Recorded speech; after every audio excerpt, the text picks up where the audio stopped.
ये कैसा बच्चा है? इसका सर कहाँ है? कौन है ये? हमारा हिंदुस्तान हमेशा से कुरीतियों की चपेट में रहा है, फिर चाहे वो सती प्रथा हो, पर्दा प्रथा हो या फिर बाल विवाह। हम में से ज्यादातर लोगों को ये लगता होगा कि अब ये कुरीतियां देश में नहीं हैं, लेकिन आज भी देश के कई हिस्सों में ऐसी चोरी छिपे और कई जगह तो पूरे रीति रिवाजों के साथ किया जाता है।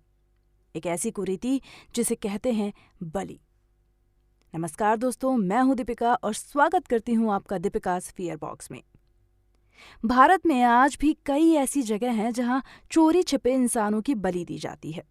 एक प्राचीन कथा मैं आपको सुनाने जा रही हूं, लेकिन उससे पहले आपसे छोटी सी विनती है कि हमारे चैनल को सब्सक्राइब जरूर कर लें। बाद में आप भूल जाते हैं, और वीडियो को एक छोटा सा लाइक कर दें।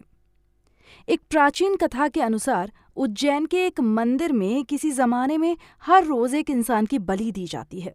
लेकिन ये कुरीति सिर्फ हमारे देश तक सीमित नहीं है। दुनिया के कई देशों में प्राचीन काल में इंसान की बलि देने का चलन था। कहीं पर आदमियों की बलि दी जाती तो कहीं पर महिलाओं की। कई समुदायों में तो बलि देने का तरीका इतना क्रूर था कि आप उनकी कल्पना भी नहीं कर सकते। मसलन जिंदा इंसान का दिल निकालकर सूर्य देवता को अर्पित करना, देवताओं को जिंदा बच्चों और महिलाओं की चमड़ी उतार कर अर्पित करना। लेकिन कहते हैं कि जिन लोगों को इस बलि का शिकार बनाया जाता है, उनकी आत्माओं को कभी शांति नहीं मिलती। वो उन जगहों पर हमेशा के लिए भटकते रहते हैं। ये कोई मनगढ़ंत बात नहीं। कई लोगों ने जंगलों में सूनी जगहों में इनको भटकते देखा है, और जिन्होंने भी इन्हें देखा उनमें से ज्यादातर लोग तो जिंदा नहीं बचे, या कुछ बताने लायक भी नहीं बचते। या तो वो पागल हो जाते हैं या अपनी वाक खो देते हैं। लेकिन एक खुशनसीब लड़की थी जो इन्हें देखकर भी जिंदा बची। लेकिन कैसे, आइए जानते हैं। हिमाचल में एक छोटा सा गांव है मुंडी। उसके आसपास या तो पहाड़ हैं या घने जंगल। एक कपल कुछ समय के लिए मंडी में घूमने आया था। वो गांव से दूर एक सुनसान होटल में ठहरे हुए थे। उस होटल के आसपास ना तो कोई घर था और ना कोई और होटल। इसी वजह से ऋषि और नेहा ने वहां रहने का फैसला लिया। होटल के मैनेजर ने उन्हें पहले ही वार्निंग दे दी थी कि शाम ढलने से पहले होटल आ जाना, या तो सुबह ही आना। अंधेरा ढलने के बाद जंगल का रास्ता पकड़ना बहुत खतरनाक साबित हो सकता है, खासकर रास्ते में पड़ने वाला वो मंदिर। जब ऋषि और नेहा ने इसका कारण पूछा तो बैंक के मैनेजर ने उन्हें बताया कि बहुत समय पहले इस मंदिर के पास जिंदा इंसानों की बलि चढ़ाई जाती थी, जिनमें बच्चे और औरतें सबसे ज्यादा थे, और रात में कई बार लोगों ने उनकी आत्माओं को भटकता हुआ पाया है।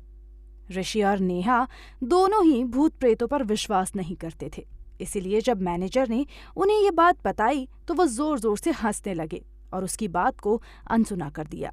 लेकिन वो कहते हैं ना, बिना जाने कोई बात मान लेना अगर अंधविश्वास है, तो कोई बात बिना जाने उसे नकार देना उससे भी बड़ा अंधकार है। जब से ऋषि और नेहा ने वो बलि वाली बात सुनी, तब से उनकी इच्छा वो मंदिर देखने की और ज्यादा हो गई। उन्होंने प्लान बनाया कि वो शाम को उस मंदिर में जरूर जाएंगे और वहां रात भी बिताएंगे। वो अपना टेंट लेकर शाम को वहां पहुंच गए। मैनेजर की बात के उलट उन्हें वो जगह हॉन्टेड की जगह खूबसूरत लगी। हर ओर जंगल, आसपास ऊंचे ऊंचे पहाड़, खुला मैदान और वहां खंडर बना हुआ मंदिर। आसपास इंसान क्या एक जानवर तक न था। उस मंदिर के पास एक लकड़ी का बड़ा सा टुकड़ा था। देखकर लगता था जैसे उसी जगह पर पहले लोग बलि दिया करते थे। टूटे फूटे उस मंदिर में एक मूर्ति थी जो इतनी पुरानी हो चुकी थी कि पता नहीं लगाया जा सकता था कि वो किस भगवान की मूर्ति है। थोड़े समय तक वो बस यूं ही सूरज को ढलते हुए देख रहे थे। उन्होंने आज तक इससे खूबसूरत कोई शाम नहीं देखी थी। पर जंगल की शाम जितनी खूबसूरत होती है, जंगल की रात उतनी ही भयानक, और वहां की रात भयानक होने के साथ साथ मनहूस भी थी। कुछ समय बाद उन दोनों ने टेंट लगाया और स्टोव पर मैगी बनाकर खाई, और यूं ही एक दूसरे की बाहों में बाहें डालकर लेटे रहे। जैसे जैसे बाहर सर्दी बढ़ रही थी, उनके अंदर की आग भी बढ़ती जा रही थी।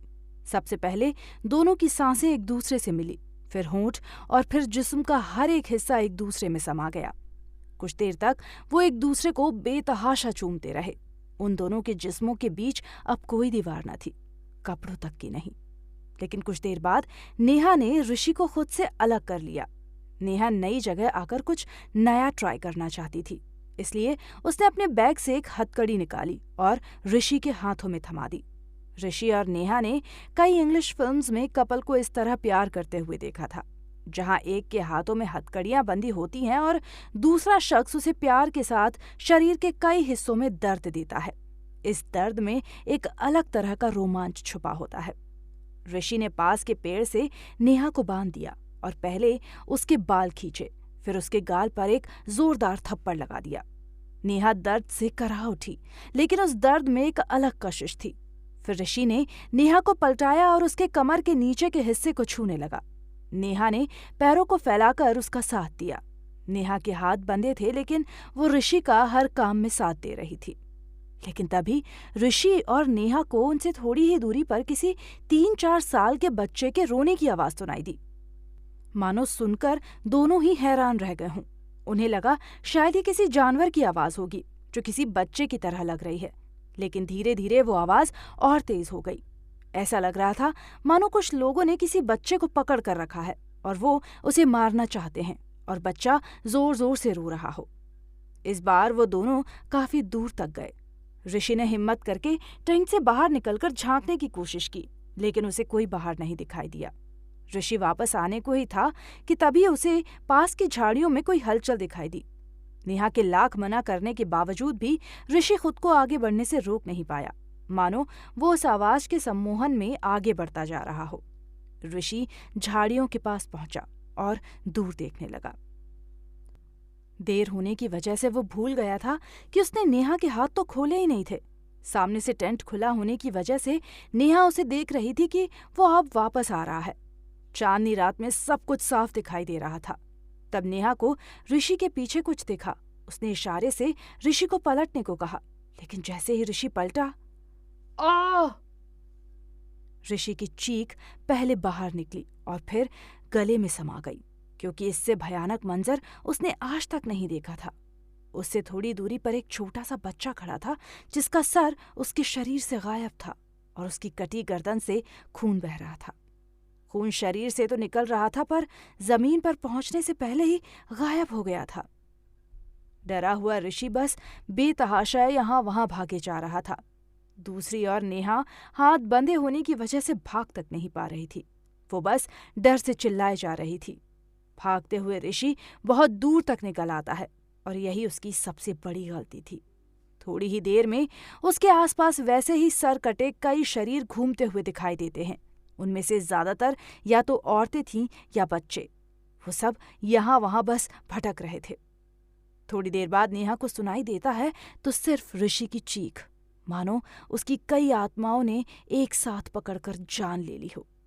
वो चीख इतनी घातक थी कि नेहा उसे सुनते ही बेहोश हो गई। वो जब सुबह उठी तो उसने अपने आप को उसी जगह पाया। उसकी हथकड़ियां खुली हुई थी। उसने तुरंत अपने कपड़े पहने और ऋषि को ढूंढने निकल पड़ी, लेकिन ऋषि का कहीं पता नहीं चला। आज कई सालों बाद ऋषि का कोई नामो निशान भी नहीं है। वो सभी प्रेतात्माएं जिन लोगों की थी, उनकी उसी जंगल में बलि दी गई थी। अक्सर दूसरों के किए की सजा हमें भुगतनी होती है, इसीलिए हमें ऐसी गलतियां करने से बचना चाहिए जिसकी सजा हम बाद में भुगतें। दोस्तों, आपकी क्या राय है इस बलि प्रथा के बारे में? हमें कमेंट बॉक्स में ज़रूर बताएं। वीडियो पसंद आया हो तो इसे लाइक करें और चैनल को सब्सक्राइब करना ना भूलें। धन्यवाद।